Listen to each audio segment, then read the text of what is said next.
I'm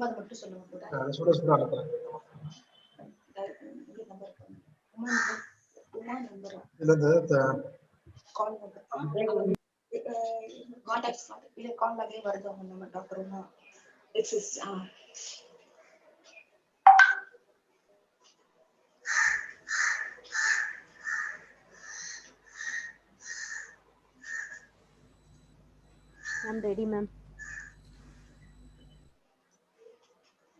Very good afternoon to one and all present here for this pre-PhD Viva-Voce exam of my scholar. It's my bounden duty to welcome each and every one of you for this pre-PhD. At the outset, I would like to welcome our beloved Vice Chancellor, our Registrar Sir, and learned faculty members, all professors, associate professors, assistant professors, librarian, and all other faculty members of this university. And I'm very happy to welcome our DC member, external DC member, Dr. Thirumalai Kumar sir, for this pre-PhD Viva-Voce exam. Welcome you, sir. And I take this opportunity to welcome the subject expert, Dr. V. Duresami sir, for this pre-PhD. I welcome you, sir.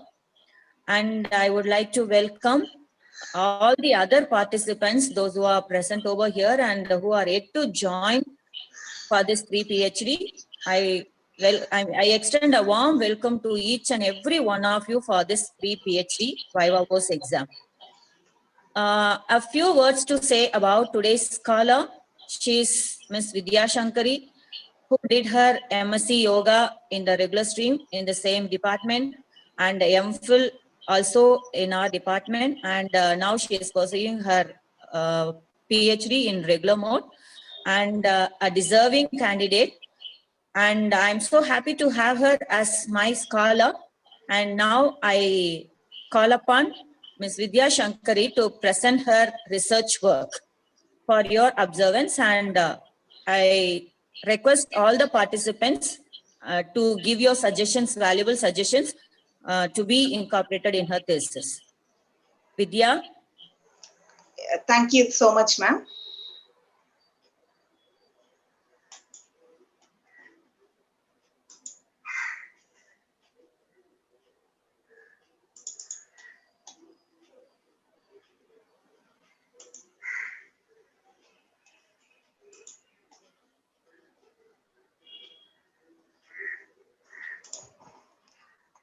Hello, everyone. Good evening.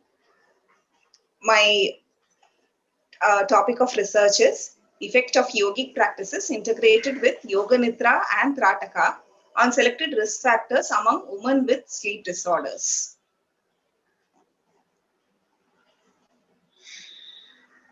Though my research problem is sleep disorders, I would like to begin with a small introduction about sleep. So sleep can be defined as it's a cyclic and it's a mandatory state that we all should have in adequate amount. And if we look at our entire lifespan, it is very much evident that we have spent nearly 1/3 of our life, in fact, in sleep. And prior to the discovery or the inventory of EEG, it was believed that the sleep was a very dormant and a very static state of, it was almost considered as an unconscious state of mind. But with EEG and the scientific technologies that have developed since then, we have come to realize that sleep is not a static state, but it's a very, very active state. And there's a lot of things happening during the brain during sleep. And a lot of areas in the brain keeps communicating to itself, and its processes are just so vibrant that there is physiological changes happening, there is cognitive changes happening, there is emotional process happening. So that's the brain during sleep is such an active state. That is what we have come to realize during the past 100 years since the invention of EEG. This sleep can be broadly classified into two main categories, that is rapid eye movement and non-rapid eye movement. And the first stage, that is non-rapid eye movement, which is the first stage that we descend into only once we uh, go to sleep. It has, again, it is categorized into four stages. The first stage is the hazy stage, or the first 10 minutes of the time that we have since gone to bed. We are in this transition state, and it's in this state it is very easy for one to wake up. So it is a transition stage. Stage two is from stage one, there is gradual descent into a more and more deeper stages. Like stage two is comparatively moderately light sleep. And here the sensory organs have disengaged from the outside world. And and we have gone inside, the consciousness has gone inside, and there are a lot of physiological changes happening during the stage two, like the heart rate, the temperature falls, the muscle tone also loosens. So all these physiological changes happen during the stage two. And if you take the entire time that we spend in the bed, nearly 50% of the time that we spend in a single night's sleep is actually spent in stage two.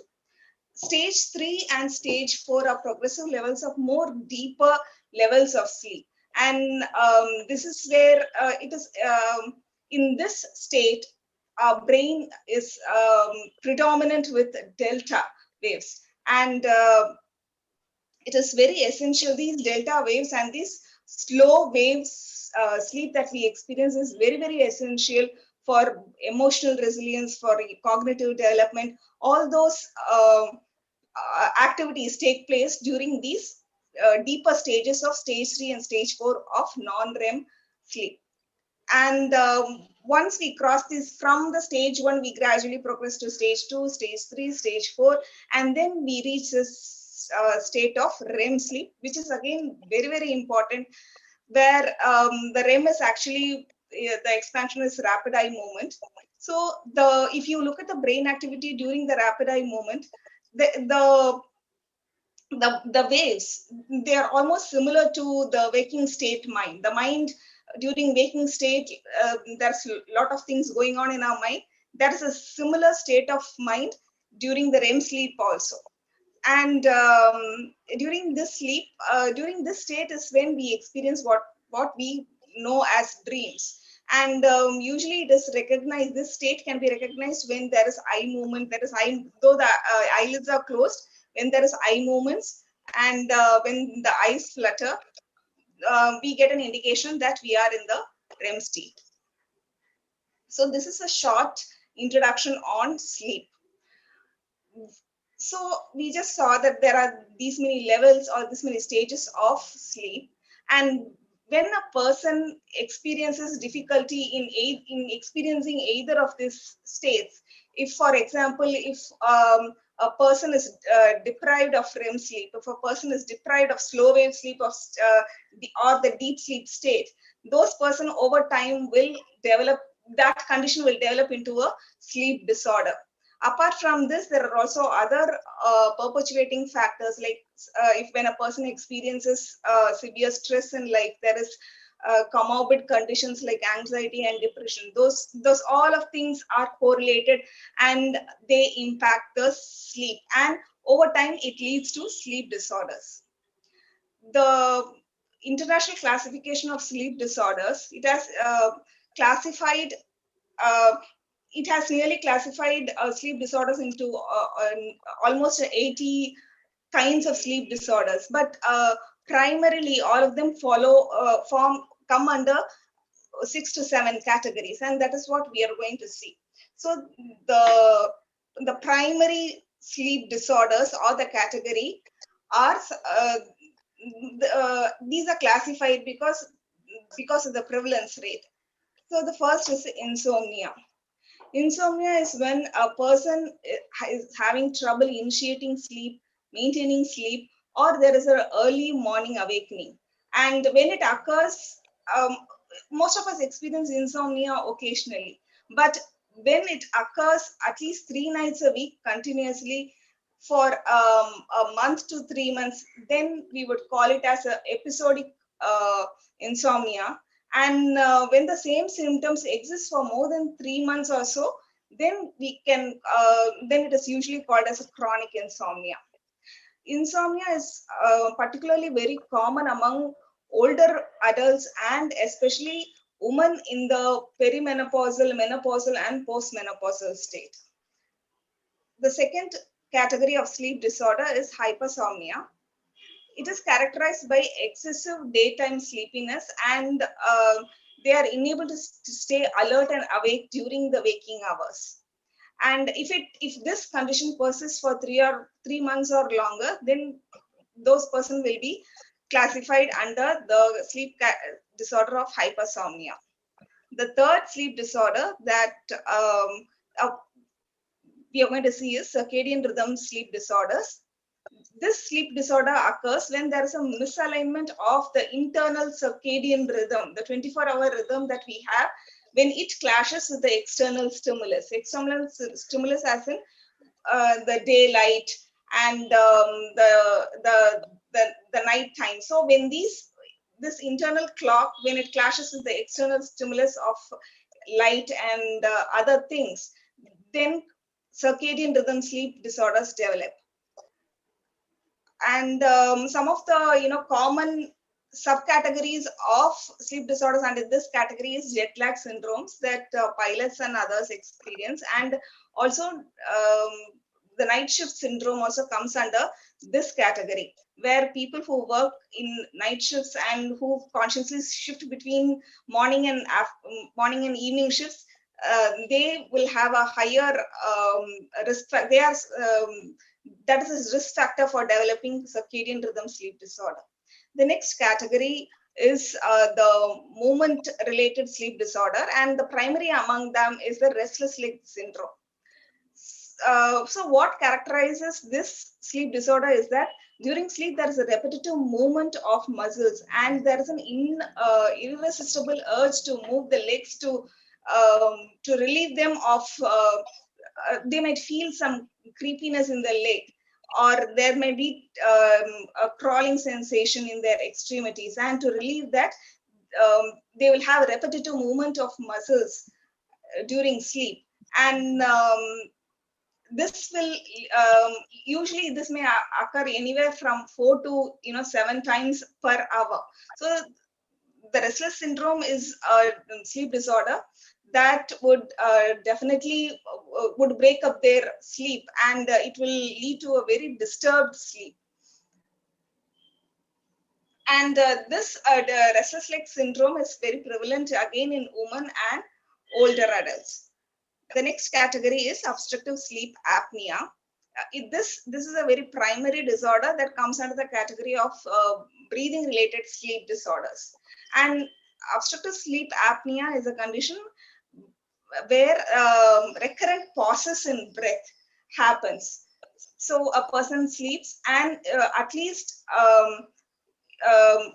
that person will experience 4 to 6 times there where they will feel out of breath, and that will break their sleep, and they have to come out of their sleep and get a good breath to continue the sleep. So this is what happens in obstructive sleep apnea.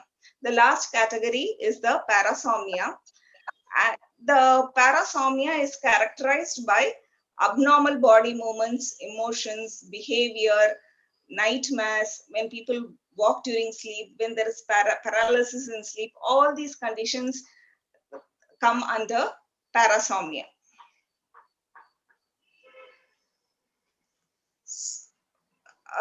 Consequences of sleep deprivation.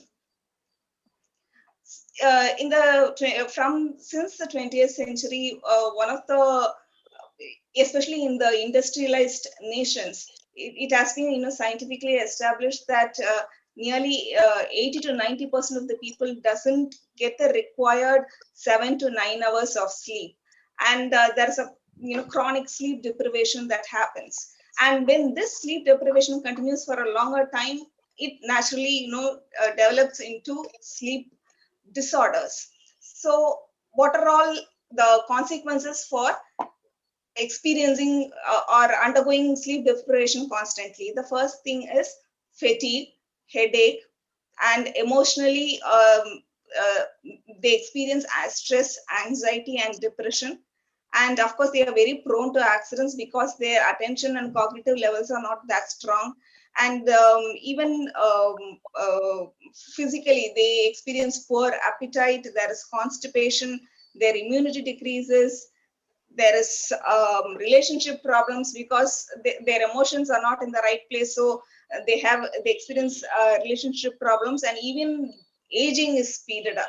So the sleep deprivation, the effect of sleep deprivation, it pervades across physical, it has its effect on physical, cognitive, psychological, immune, hormonal, it practically affects all the systems in the body. Next, we come to the prevalence of sleep disorders, especially in the healthy South Indian population.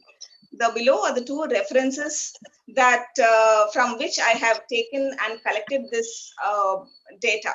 So it shows that among the South Indian population, insomnia is experienced by around 9% to 18.6%. That depends upon the study. So it varies according to the study. Hypersomnia is experienced by 9.3% to 25%. Circadian rhythm sleep disorders, the prevalence rate is around 10%. Restless sleep syndrome is about 2.9%. Obstructive sleep apnea, the prevalence rate is 9.3 to 18.4. And parasomnia, among the general population, it is less than 1, but whereas in the psychiatric population, it is 5.8%. So this table, it shows the, though a lot of people do not acknowledge the prevalence of sleep disorders among themselves, it shows how prevalent it is. And this forms the basis on which this topic also was selected, because recognizing this prevalence, I thought that this would be a very ideal topic to take as a research problem. The next topic is women and sleep disorders. My subjects are women, and I've chosen women because they experience certain sleep disorders at a much higher rate compared to men. For example, insomnia and restless leg syndrome are more prevalent in women. Similarly, 57% of women, they say that they at least experience one symptom of insomnia, whereas men say that only 51% of men experience at least one symptom of insomnia in their life.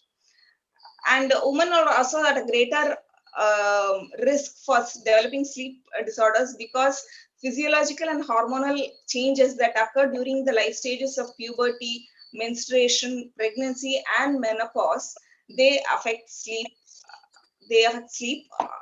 During each of these conditions. Aging is also a very important risk factor for developing sleep disorders. As one ages, it takes longer to fall into sleep. There is a longer sleep onset.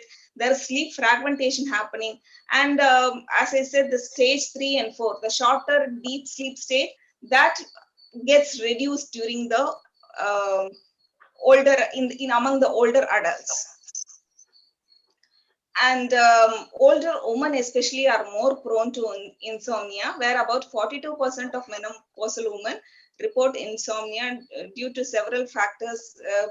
For example, there's a reduction in the estrogen, there is hot flashes, and because of all these reasons, especially perimenopausal and menopausal women, they experience insomnia to a greater extent. So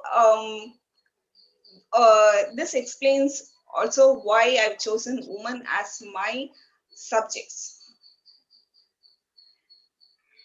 Now I've located the research problem, which is the sleep disorder, and I've also located the problem. I narrowed it down to that I will choose women as the subject of my study. Now, as independent variable, I've chosen yogic practices combined with two different techniques. And first of all, why yoga? Because sleep disorder is a state where there is a predominance of sympathetic activation. Since that person is not able to relax properly, their mind and body is still in a sympathetic activated state, they are unable to gradually pass into a sleep. But on the other hand, yoga, the primary one of the benefits of yoga is that it um, gradually moves a person from this sympathetic uh, dominance to a parasympathetic dominance, and it brings a total relaxation in their body, mind, and emotions. So it is a very ideal tool to tackle sleep disorders. The first yogic technique that I thought would ideal for solving this problem of sleep disorder is yoga nidra, or it is otherwise called as yogic sleep.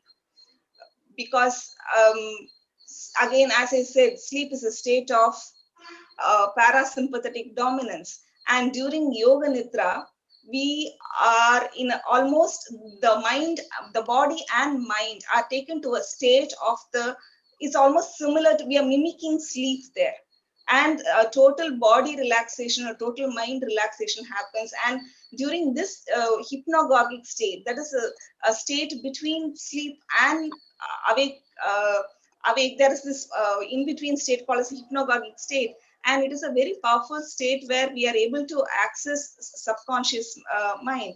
And when we have access to this state of mind, we are able to change our perception, we are able to change our behavior, and the personality of a person can be changed. So this technique is very versatile, and I thought that it would be very ideal as a yogic technique to counter sleep disorder. The second technique that I have chosen for this study is Trataka. Trataka is both a Kriya as well as a Pratyahara technique. So Pratyahara is something where we draw our senses from the outside world. When the mind is constantly engaged with the outside world, uh, the mind is constantly ruminating over all the conflicts that happen, the thoughts, the emotions, and everything. And once we disengage from the outside world and we take it inward, that is called as pratyahara. And if you compare it to sleep, again, sleep is the consciousness is taken inside, where we disengage from the outside world and we take the mind inward. So again, Krataka and sleep are again very similar. Through this technique, through this technique of concentration on a chosen point of object, we are relaxing our mind, we are disengaging from the outside world, and through the concentrated focus, our mind is made sharper, the cognition is enhanced, the emotions are purified. So again, Tarataka as a technique is a very efficient technique to combat sleep disorders. Apart from that, yoga as a whole, taken from the yama, niyama, asana, pranayama, dharana, and dhyana, altogether, the research has shown that they are very effective in combating lifestyle disorders such as obesity, diabetes, hypertension, anxiety, depression, etc. And the health conditions that I've just mentioned, they are all again risk factors of sleep. So there has been previous studies already established that yoga could be an excellent antidote to all the comorbid health conditions that are associated with sleep disorders. Finally, yoga not just treats the symptom of a problem, but it goes to the root of the problem and brings a total harmony of body, mind, and emotions. Relevance of this study in the current scenario. A recent study conducted in India, it shows that about 93% of the people, they suffer from lack of adequate sleep, getting less than 8 hours of sleep per night. And the same study says that 87% of them say acknowledge that their lack of sleep is affecting their health. And this lack of sleep also affects their professional life also. So particularly sleep problems affect more women than men. um, as mentioned earlier, there are some biological conditions that are unique to women, like that like menstrual cycle, pregnancy and menopause, which affect how a woman sleeps. Therefore it becomes essential that this research is carried out during this time, and in the southern part of India. And one of the other reason is yoga can be a excellent tool wherein it is an economical solution. It's a massive sleep disorders is a massive problem, and it is expected to explode even further in the coming years. So yoga can be a very economical solution, not just to the sleep disorders, but it can also counteract the comorbid health conditions that result because of sleep disorders, such as obesity, diabetes, hypertension, depression, etc. Objectives of the study. The first objective is to find out whether there will be any improvement in the selected cardiovascular variables such as mean arterial pressure, heart rate, body mass index among women with sleep disorders due to yogic practices integrated with Yoga Nidra and yogic practices integrated with Trataka. The second objective is to find out whether there would be any improvement in the selected cognitive variables such as attention and memory among women with sleep disorders due to yogic practices integrated with Yoga Nidra and yogic practices integrated with Trataka. The third objective is to find out whether there will be any improvement in the selected mental health variables such as mental fatigue, perceived stress, anxiety, and depression among women with sleep disorders due to yogic practices integrated with Yoga Nidra and yogic practices integrated with Trataka. Statement of the problem. The purpose of the study was to find out the effect of yogic practices integrated with Yoga Nidra and Trataka on selected risk factors among women with sleep disorders. I have set two hypotheses for the study. The first hypothesis is that there would be a significant improvement on the selected risk factors among women with sleep disorders in the experimental groups 1 and 2 due to yogic practices integrated with Yoga Nidra and Trataka compared with the control group. The second hypothesis was that there would be significant differences on the selected risk factors among women with sleep disorders between the experimental group 1, that is yogic practices integrated with Yoga Nidra, and experimental group 2, yogic practices integrated with Trataka. The following are the delimitations of the study. The study was delimited to 45 women who suffer from one or more sleep disorders only. The subjects were women from Chennai city only. The age of subjects ranged from 45 to 55 years only. The independent variables chosen were yogic practices integrated with Yoga Nidra and yogic practices integrated with Trataka. The dependent variables were restricted to the below risk factors. The first group of risk factors belong to the category of cardiovascular variables, which are mean arterial pressure, heart rate, and body mass index. The second group of risk factors belong to the cognitive variables of attention and memory. The third risk factor category is the mental health variables of mental fatigue, perceived stress, anxiety, and depression. The duration of the yogic intervention was for 16 weeks, and the intervention was for 6 days a week only, and each session was between 45 to 75 minutes duration, and it was conducted in the mornings. The another delimitation was that the women with sleep disorders who presented comorbid conditions such as the following were only recruited for the study. So diseases such as diabetes, hypertension, anxiety disorder, arthritis, asthma, chronic obstructive pulmonary disease, gastric ulcer, gastroesophageal reflux disease, irritable bowel syndrome, menstrual irregularities, and symptoms of menopause, when if they experience these health problems, then I included them in my study. limitations. The subjects were initially screened. During the screening stage itself, they were asked whether they were taking any medication that has a negative influence of on sleep, and subjects were not included in the study.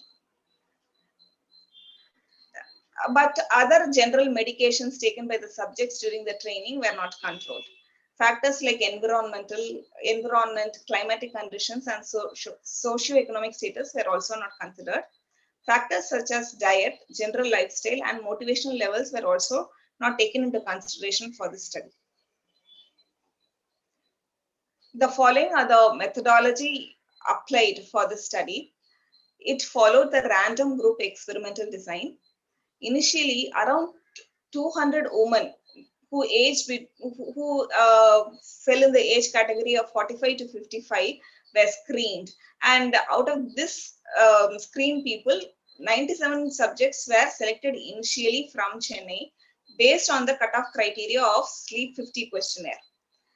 Then from this group of 97 subjects, through Lot's method, 45 subjects were randomly chosen, and they were equally divided into 3 groups. The first group was experimental group 1, that is yogic practices with Yoga Nidra, with 15 subjects. Experimental group 2, that is yogic practices with Trataka, with subjects number of 15, and control group were in active rest. Again, their number was 15. The pretests were conducted for all the subjects on the selected risk factors or variables.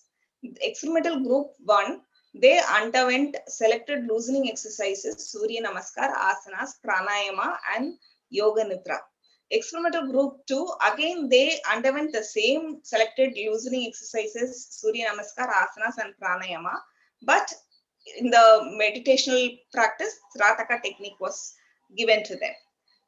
The experimental groups 1 and 2, they underwent the training schedule for 16 weeks. Each session was about 40 to 75 minutes duration in the mornings, and no training was given to the control group, and they remained in active rest.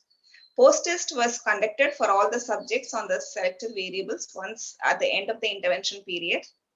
Once all the data were collected, analysis of covariance was used to find out the mean differences among the experimental group 1, 2, and control group. Sheffie's post-hoc test was used to find out the paired mean differences.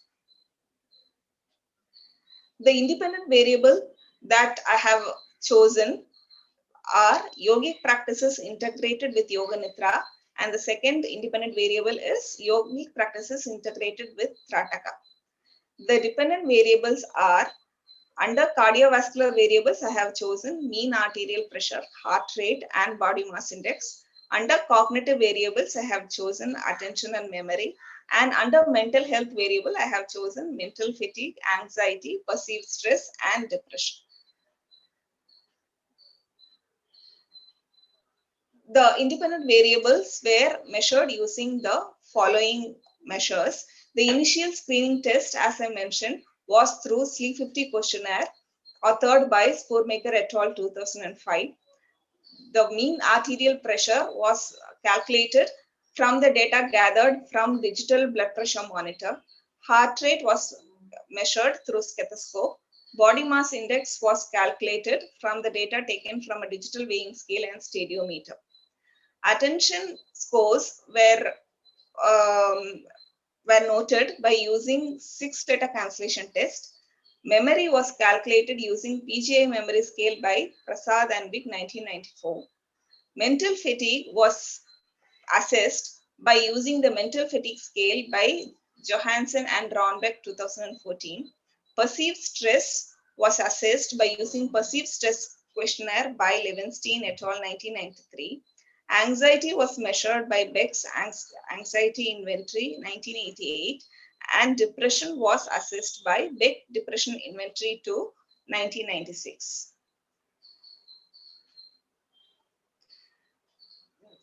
What you see is the yogic training schedule of the experimental group 1 given during the weeks of 1 to 8. And the total duration of weeks 1 to 8 was 45 minutes for both experimental groups. So it started with a prayer, 3 to 5 minutes of loosening exercises. And the asanas that I have given are Tadasana, Ekapada Pranamasana, Surya Namaskar, Kandarasana, Viparita Karni Asana, Halasana, Artha Salabhasana, Marjari Asana, Paschimottanasana, Artha Machendrasana, Shashangasana, and Shavasana. The pranayama practices given were Brahmari, Ujjayi, and Nadishodhan pranayama. And experimental group underwent Yoga Nitra finally. This is the yogic yogic training schedule for experimental group 2 for the weeks 1 to 18.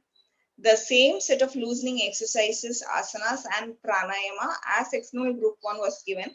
But instead of Yoga Nitra, here the subjects underwent first preparatory eye exercises to prepare for Trataka, and then the technique of Trataka was given.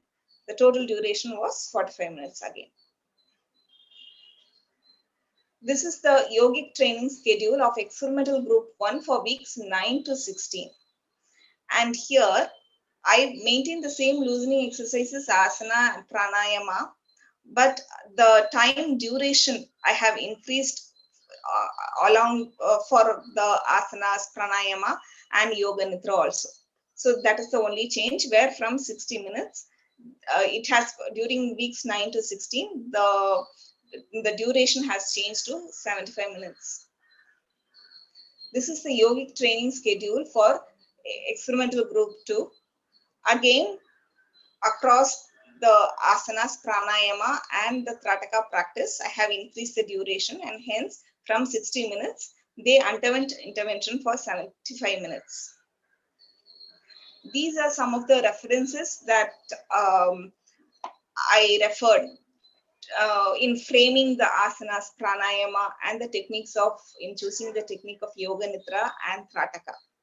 And if you see, most of these books are from Bihar School of Yoga. So primarily the approach I took was from the Bihar School of Yoga tradition.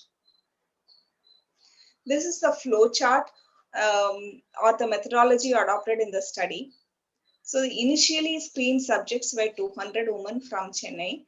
And out of these initial screened people, I've chosen 97 people to be considered for the study. And out of this 97, I finally chosen 45 people and split them into equal groups of experimental group 1, experimental group 2, and control 2, with 15 members in each group.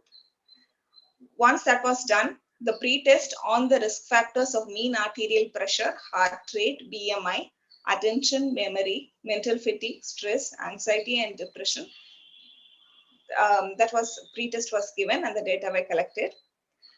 And yogic practices with Yoga Nidra for 16 weeks was given for experimental group 1. Yogic practices with Trataka for 16 weeks was given to experimental group 2, and the control group was an active rest. After the intervention period, post-test on all the risk factors were again collected and noted, and the data underwent statistical analysis after the intervention. Once that was done, the result, discussion, and conclusion were arrived at. This was the advertisement before beginning the study. This was the advertisement that I have given in the Hindu. So I advertised as a workshop saying that special free training would be offered to women who suffer from certain disorders. And apart from the newspaper advertisement, I also distributed the pamphlet, and I also prepared a few banners to be placed. So I collected a few subjects also through these modes. These are some of the photographs of the yogic training.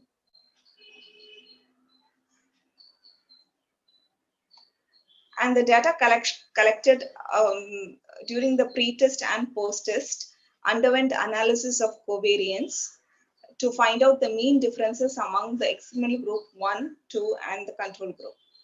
Sheffield's postdoc test was also used to find out the paired mean differences. The level of significance was fixed at 0.0 level of confidence. Now we come to the interpretation of the data. This is the ANACOVA for mean arterial blood pressure. The pretest obtained F value was 2.21, and this is lower than the required table value of 3.22. This shows that at the initial level, all the three groups were equal. The post-test F value of 4.42 is greater than the required table value of 3.23. And this suggests that there was a significant difference between these three groups. Since there was a significant difference established from the F ratio of post-test and adjusted post-test, I went for the Sheffield's post-hoc analysis of the mean arterial pressure. And here we see that the pairwise comparison of experimental group 1 with the control group, its value, its mean difference is 9.22. And the pairwise comparison between experimental group 2 and control group is 9.58. These two values, they exceed the required critical value of 5.20, and it shows that there is significant difference between these three groups, and especially both these experimental groups, when compared with the control group, it shows that the experimental group was effective in significantly lowering the mean arterial pressure. However, when experimental group 1 was compared with experimental 2 group, the mean difference arrived at was only 0.36, which is lower than the required critical value of 5.02. It indicates that there was no significant difference, and it shows that both experimental groups were almost similar in their effect of mean arterial pressure. This is the graphical representation of the mean values of the experimental group 2, experimental groups, and the control group on mean arterial pressure. So we see that in the experimental group 1 and 2, the values of arterial blood pressure has come down, whereas in the control group, the mean arterial blood pressure has risen considerably. This is the ANACOVA table for heart rate. The pretest F value of 2.72 is lesser than the required table value of 3.22. It shows that at the initial level, all three groups were equal and the randomization was good. The post-test and the adjusted post-test mean value F ratio are 4.52 and 18.44 respectively. And these two values exceed the table value of 3.23. This shows that there was a significant difference among the three groups. Since there was a significant difference, the Sheffield's post-hoc test was conducted for the heart rate. And when experimental group 1 was compared with the control group, the value arrived at was 8.93, which exceeds the critical value. Similarly, when experimental group 2 was compared with the control group, the value of 7.6, again it exceeds the required critical value. So this shows that both these experimental groups have significant difference when compared with the control group. And it also indicates that the yogic practices in the yogic intervention given for 16 weeks was significantly effective in lowering the heart rate. But however, when comparing the experimental group 1 and 2, the value of 0.79 is lower than the required critical value. It shows that there was no significant difference between the two groups, and it can be inferred that both interventions were equally good in lowering the heart rate. This is the graphical representation of the heart rate values. We see that in groups 1 and 2, the values have reduced in the post-test and adjusted post-test, whereas in the control group, they are marginally increased. This is the ANOVA table for body mass index. The pre-test value of 2.77, it is lower than the table value of 3.22. It shows that the randomization at the beginning of the study was equal. The post-test F value of 3.25 and adjusted post-test value of 25.1 exceed the table value of 3.23. And it shows that there was significant difference among the three groups. Since there was significant difference, the Sheffield's post-hoc test was conducted for pairwise comparison. When experimental group 1 was compared with the control group, it gave a mean difference of 1.46, which exceeds the required critical value. Similarly, experimental group 2, when compared with the control group, gives the mean difference of 1.22. Again, this value also exceeds the required critical value. So it shows that experimental group 1 and group 2 were effective in lowering the body mass index. However, when we compare experimental group 1 with group 2, the mean difference of 0.24 is lesser than the required critical value. And it shows that there is no significant difference, and both techniques were equally good in lowering the body mass index.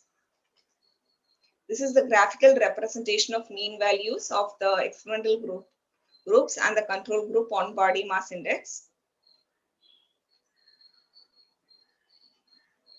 In the control group, the post-test values and adjusted values have slightly risen, whereas they have fallen in groups 1 and 2. This is the ANOVA table for attention. The pretest value of 2.9 is lesser than the table value of 3.22, and the randomization at the beginning was good.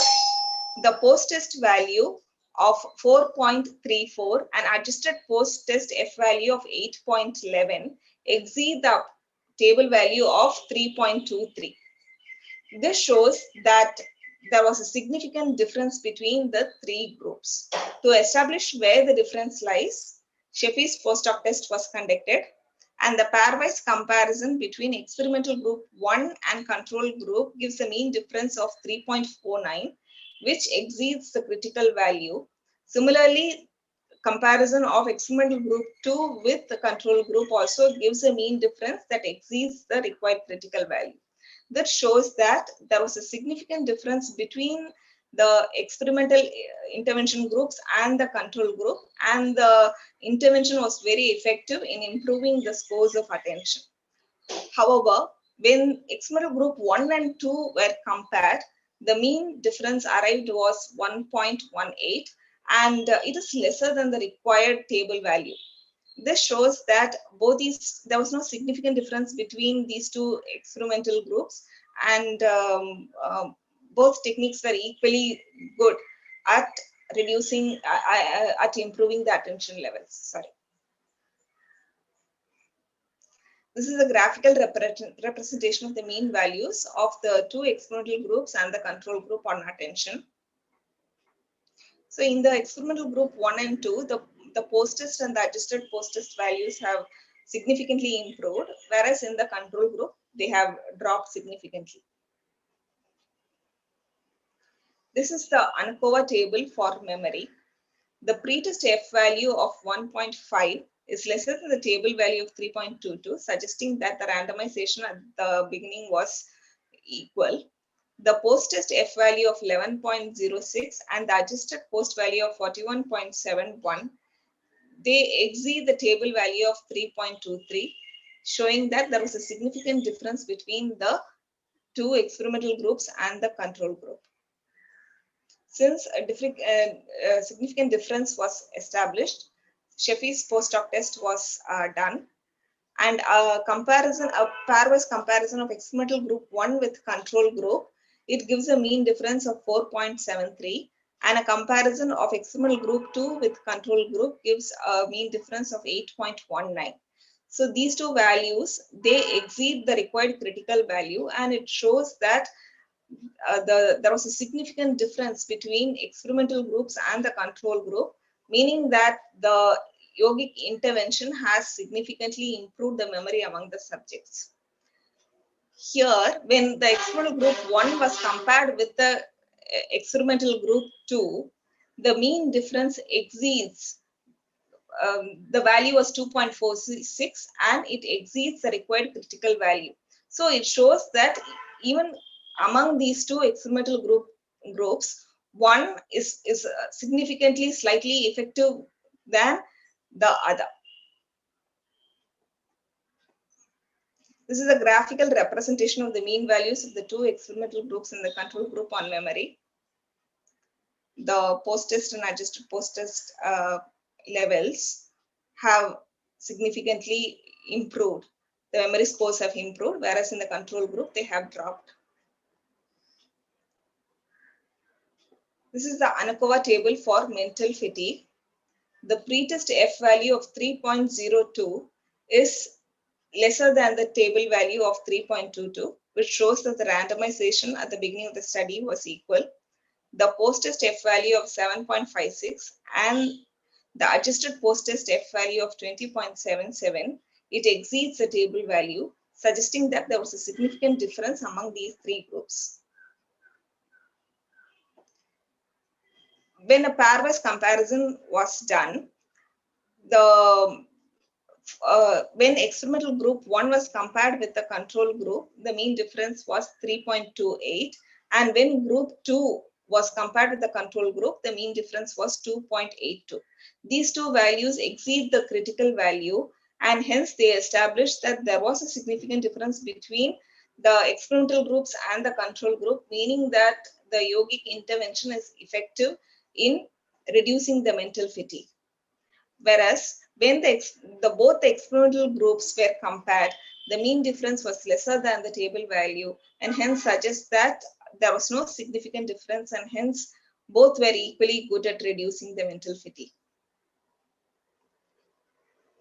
This is the graphical representation of the mean values on mental fatigue. We see a significant drop in the experimental group 1 and 2, whereas the control group, there is a drop, but not a significant drop in mental fatigue. Anakova for perceived stress.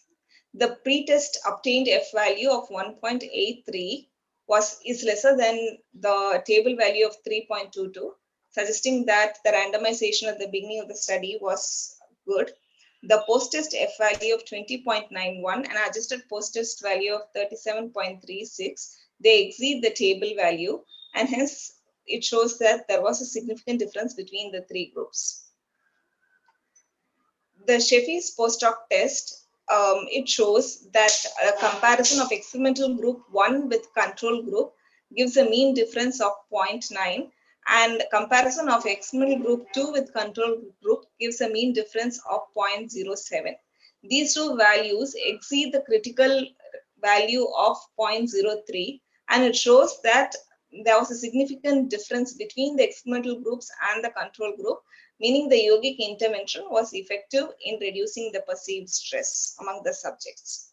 When the experimental group 1 was compared with the group 2, the mean difference found was lesser than the required critical value, meaning that there was no significant difference, and that both these techniques of Trataka and Yoga Nidra were equally good in reducing the perceived stress.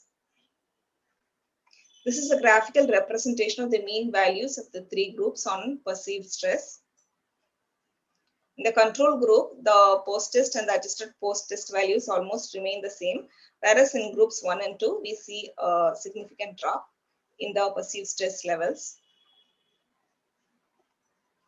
Anakova for anxiety. The pretest obtained F ratio of 2.81 is lesser than the table value of 3.22, showing that at the initial stage, the randomization was equal. The post-test F ratio of 16.87 and adjusted post-test value of 21.33 exceed the table value, indicating that there was a significant difference between the experimental groups and the control group.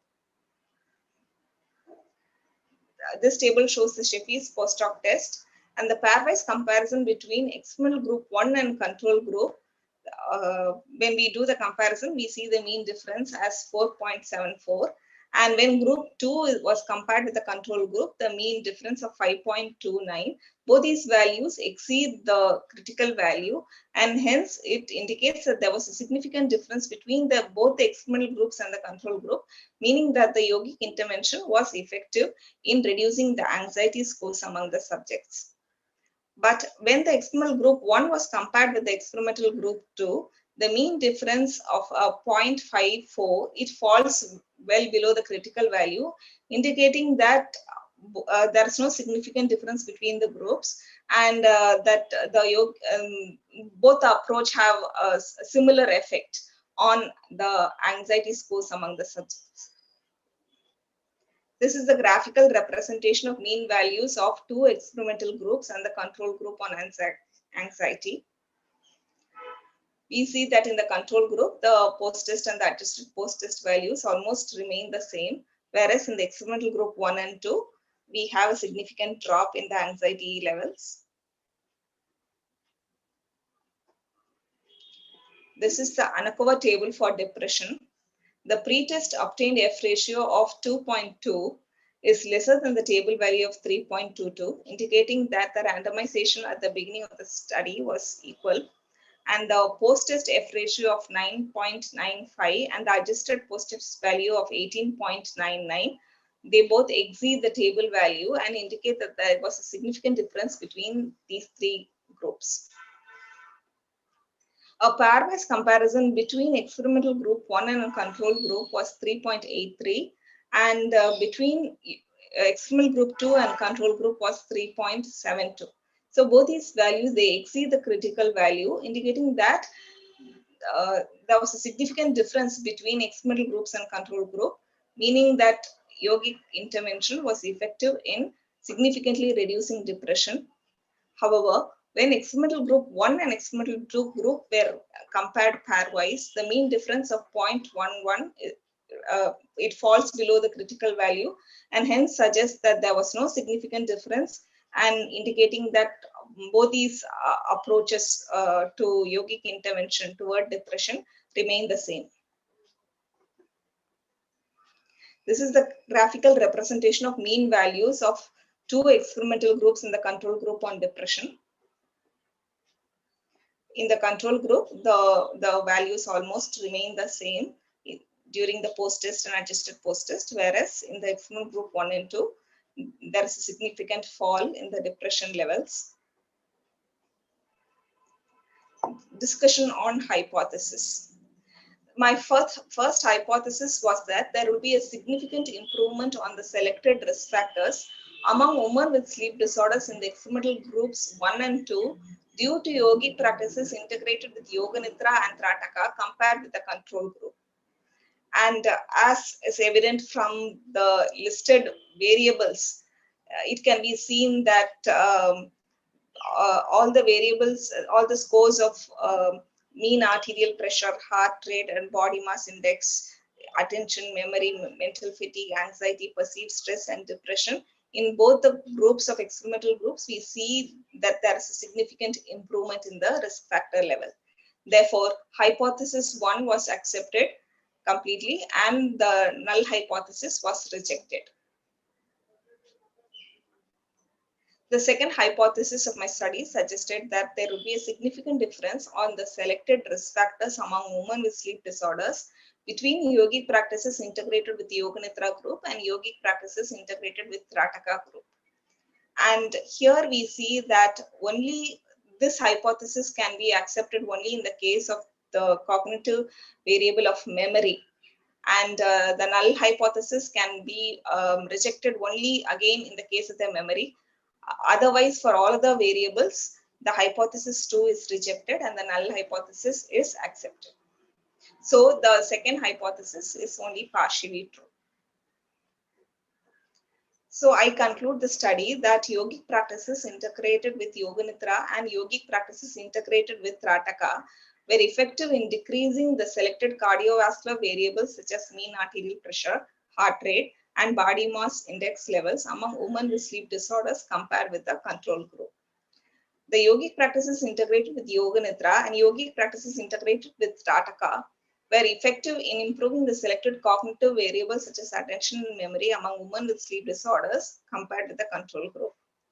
Yogic practices integrated with Yoga Nidra and yogic practices integrated with Rataka were effective in reducing the selected mental health variables such as mental fatigue, perceived stress, anxiety, and depression among women with sleep disorders compared with the control group. And it was also noted that yogic practices integrated with Rataka as a practice may offer greater benefits towards sleep-related memory deficiency. The following are my recommendations of the study. The current work and lifestyle factors contribute to the sleep deprivation pandemic. Over time, the overlooked sleep deprivation may lead to sleep disorders. Therefore, yogic practices may be recommended as a first line of defense against sleep disorders for all people. Women are more likely to suffer from certain sleep disorders such as insomnia and restless leg syndrome. Moreover, hormonal changes in women during the various stages of life lead to sleep challenges that are very specific to women. Adopting yogic practices as a lifestyle and health measure will help ease many of the causes and symptoms of sleep disorders and help women to transition through stages of life with ease and harmony. Yogic practices and sleep hygiene may be introduced in the academic curriculum of schools and colleges. This will not only raise awareness of yoga and health in general, but also equip the future generation with techniques of leading a stress-free, balanced life. Yogic practices may be offered as a complementary therapeutic solution by the health sector, especially health centers and hospitals. Awareness regarding the benefits of adopting yogic practices and sleep hygiene may be created among the masses by the health sector. The government may propagate yoga as a therapy among the population towards comorbid illnesses of sleep disorders such as diabetes, obesity, and high blood pressure, and as a complementary remedy towards specific sleep disorders. The suggestions for further research are that this study can be replicated with subjects of other age groups.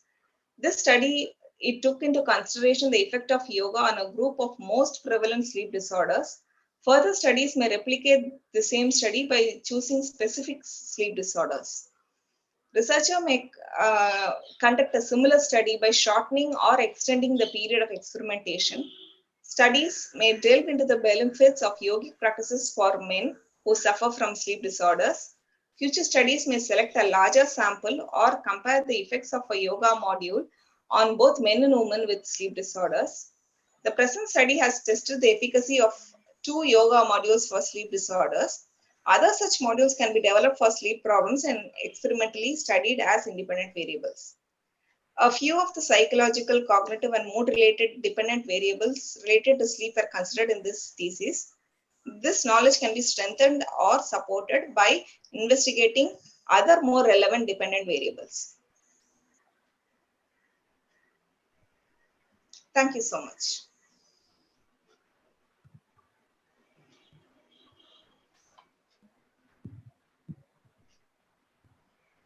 Selvi madam, mic on பண்ணிக்கோங்க. Yeah, on பண்ணிட்டேன், sir. Thank you. Thank you, Vidya. Now it's the time to hear the observations from our beloved DC members, the external DC member, Dr. S. Thirumalai Kumar sir, and the internal DC member, Dr. V. Doraisamy sir, followed by the suggestions, the valuable suggestions, your clarifications from other participants also. Sir, observations, Thank you, madam. please. Thank you, madam. Shankari, can you hear me? Yes, sir, definitely. Yes. Please. Okay. I have only 2 clarifications to be clarified by you. Yes, sir. Okay. What do you mean by comorbid health conditions? Comorbid health conditions are related health conditions. For example, there is a close link between sleep disorders and diabetes, hypertension. That is what I mean is a person having diabetes, hypertension, anxiety, or sleep, depression, they may develop sleep disorders. And Okay. on the other hand, people who suffer from sleep disorders, they have a high risk factor of developing diabetes, hypertension, anxiety disorders, and other mood-related disorders. So these two are, two dependent and correlated factors. That is what I mean by comorbid health conditions, sir.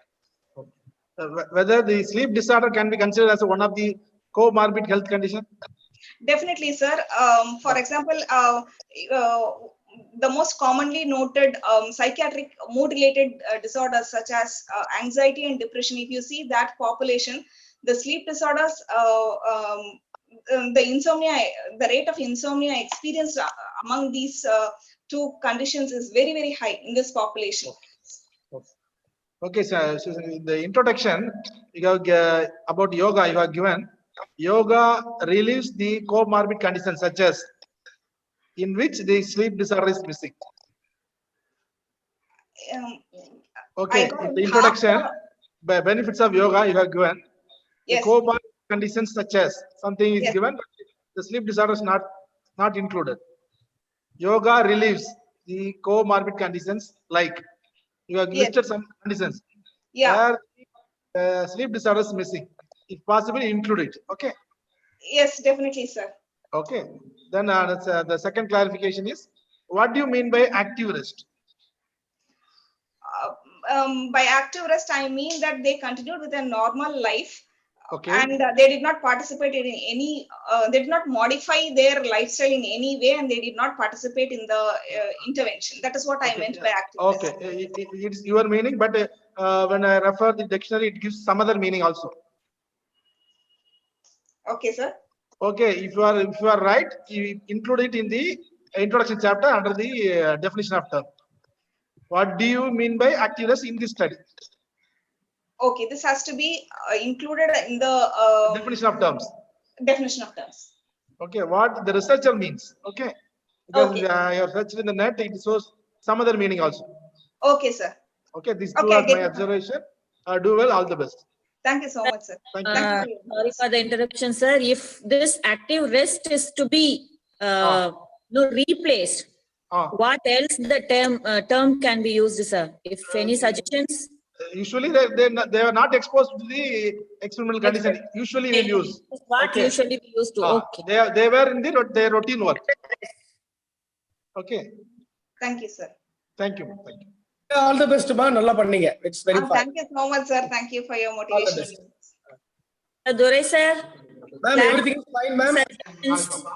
Observations. Ma'am, everything is fine. Let's will do that. You'll go for submission. Nothing to report.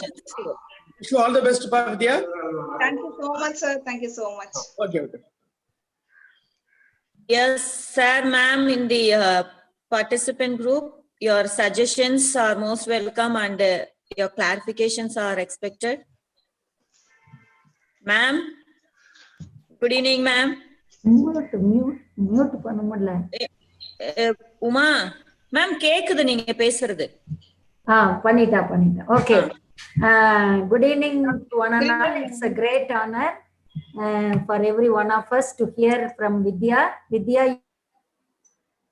And congratulations to Selvi madam and Vidhya for wonderful presentation. So you have taken BP, then the heart rate and body mass index as a variable in cardiovascular variables. Right? Yes, ma'am. Yes. Okay. Wherever you mention that mean arterial pressure, you mention as mean arterial blood pressure. Okay. In one table only you have shown that mean arterial blood pressure, but wherever you find the terminology mean arterial blood pressure, it must be right. Okay, ma'am. I'll make that change. And now regarding the heart rate, right? Yes, ma'am. Heart rate, how did you check them whether see people those who are having 5 hours or less than 5 hours of sleep, or 5 hours or 6 hours less than 6 hours of sleep only, they will have the high rate heart rate, right? High rate.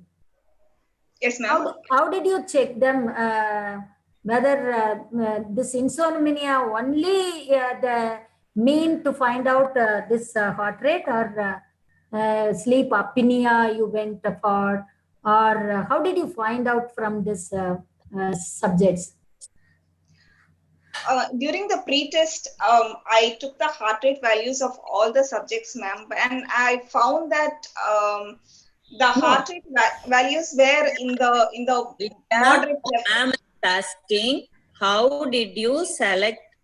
அதுதான் கேக்குறாங்க. தோ இங்க வந்து you have to explain how did you chose your subjects. உங்களோட selection of subject அவங்க கேக்குறாங்க. Insomnia மட்டும் பாத்தீங்களா, ஸ்லீப் அப்னியா பாத்தீங்களான்னு you should say உங்களோட subjects வந்து it is inclusive of all kind of sleep disorders. No, you please understand the question. அதாவது அவங்க வந்து 5 hours தான் தூங்குறாங்களா, இல்ல 6 hours தான் தூங்குறாங்களா, இல்ல அதுக்கு கீழே தான் ஸ்லீப் இருக்குதா, அப்படி எல்லாம் கேட்டுதான் இது பண்ணனீங்களா, இல்ல just like that you have taken the heart rate and whoever has got the higher heart rate you have chosen as a subject? No, ma'am, that the screening tool that I used, the Sleep 50 disorder, it was able to screen the following sleep disorders. It was able to identify sleep apnea, hypersomnia, insomnia, restless leg syndrome, circadian rhythm sleep disorder, and nightmare. These are the categories of sleep disorders that this particular tool, that is Sleep 50 questionnaire, it let me identify that these people have the sleep disorders. But it doesn't show, it doesn't specifically delve into specifics of if they sleep this much hours or not, ma'am. But with the several questions under each subscale, it was able to identify and let me know that whether a person comes under any one or more of the sleep disorder category. And once I've identified these people, they were recruited for the final group of 45, and I took the risk factor measures.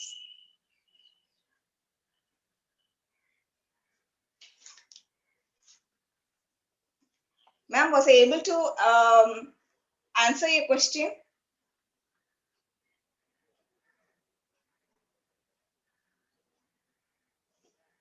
Am I audible? Am I audible for everyone?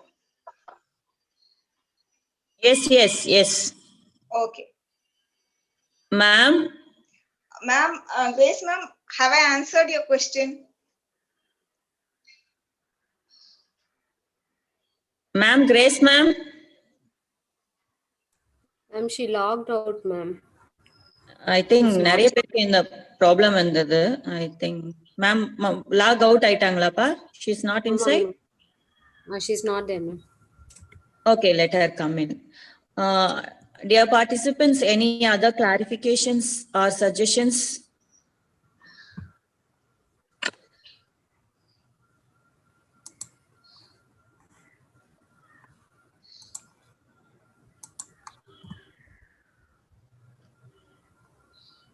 Any more suggestions and clarifications?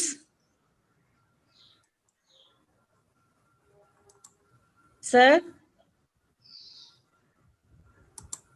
Sir, Durai sir, Thirmalai sir?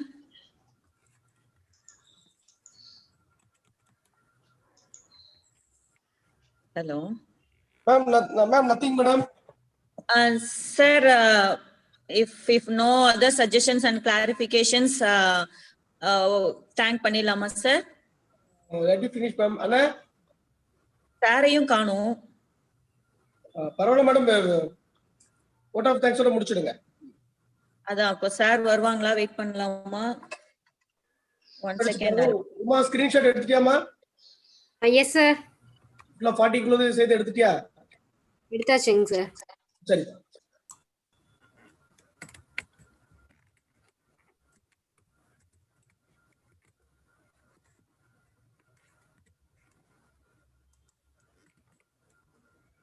Proceed பண்ணலாமா sir? Sir வரல உள்ள.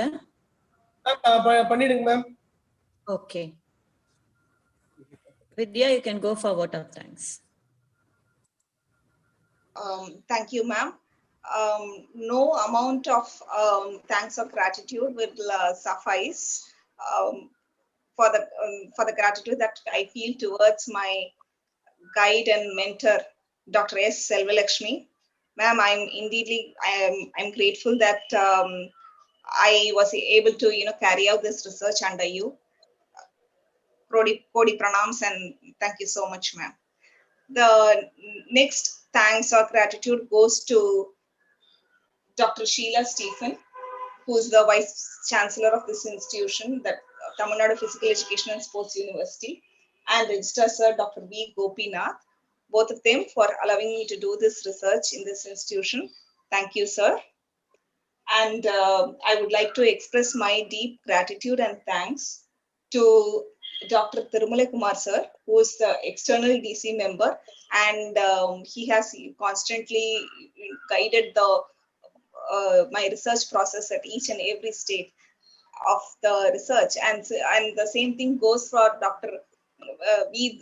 Duresami sir, who is another of my DC member, who has always had motivational and positive words towards my research and to me personally. And again thank you, sir, for all guiding me throughout this process. And I see among the and I thank Grace ma'am and Tirumala Kumar sir for their valuable inputs that have been given, and I definitely incorporate them in my study. I see among the participants, though I'm not visually able to see a lot of participant list, but I see that Anita ma'am, Dr. Jayakumar sir, Dr. S. Murugesan sir, so others, other professors, associate professors, and professors have joined this Zoom meeting, and I thank you so much for taking your valuable time and being with this process. Again, my in-depth gratitude and thank you. With this, I would like to wind up my vote of thanks, ma'am. Yeah, it's my duty as a guide to take this opportunity to thank each and every one of the soul who has participated here. I could not name each and every one. I thank the university authorities who have permitted us to conduct this pre-PhD Viva-Voce examination, and the professors, associate professors and assistant professors of the university who has spent their valuable time by participating and giving their suggestions and clarifications, putting their clarifications. I do thank each and every one of the participants all over Tamil Nadu, and I can see a very few from other states also, those who have given their valuable presence for this pre-PhD Viva-Voce. I take this opportunity to thank each and every one of you from my bottom of the heart. Thank you so much, and I expect the wholehearted support from you in all my endeavors. Thank you so much. I thank God Almighty for giving both of us, me as well as the scholar, for having a strong heart to present this presentation over here. I thank God Almighty also for showering His blessings over each and every one of us. Thank you so much. Thank you, all of you.